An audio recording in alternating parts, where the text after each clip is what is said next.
Breaking news చూస్తున్నాం. YSR Congress party అధినేత జగన్మోహన్ రెడ్డికి ఏపీ హైకోర్టులో భారీ ఊరట లభించిందని చెప్పుకోవచ్చు. ఒకసారి ఈ కేసు విషయాల్లో కనుక వెళ్ళినట్లయితే ఆయన పాస్పోర్ట్ రెన్యువల్కి సంబంధించి ఆయన హైకోర్టుని ఆశ్రయించడం జరిగింది. 2024 సార్వత్రిక ఎన్నికల ఫలితాల తర్వాత వైఎస్ఆర్ కాంగ్రెస్ పార్టీ ఓటమి పాలవడంతో ఆయనకు డిప్లొమసీ పాస్పోర్ట్ రద్దు చేయడం జరిగింది. దీంతో ఆయన సాధారణ పాస్పోర్ట్ మీదే ట్రావెల్ చేయాల్సినటువంటి పరిస్థితి.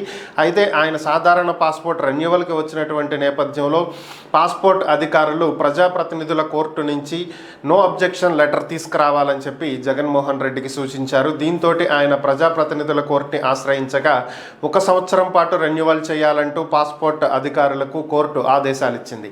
అయితే తనకు 5 సంవత్సరాలకి రెన్యువల్ కావాలి అంటూ జగన్మోహన్ రెడ్డి కోర్టుని ఆశ్రయించడం జరిగింది. ఈ నేపథ్యంలోనే ఈ కేసుని ఏపీ హైకోర్టులో విచారణ చేయడం జరిగింది. ఏపీ హైకోర్టు దీని మీద విచారణ చేపట్టి చివరకు జగన్మోహన్ రెడ్డి కోరిన విధంగానే 5 సంవత్సరాలకు పాస్పోర్ట్ని రెన్యువల్ చేయాలని 1 సంవత్సరానికి చేయవద్దంటూ పాస్పోర్ట్ అధికారులకు ఆదేశాలు ఇవ్వడం జరిగింది.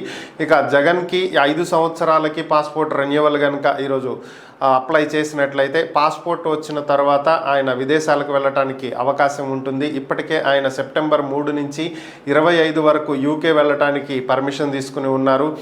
ఇప్పటికి 11 రోజులు అయిపోయింది. సో ఇక మిగిలినటువంటి రోజుల్లో అయినా సరే వెళ్ళేటువంటి అవకాశం ఉందా లేదా అనేది చూడాల్సి ఉంది.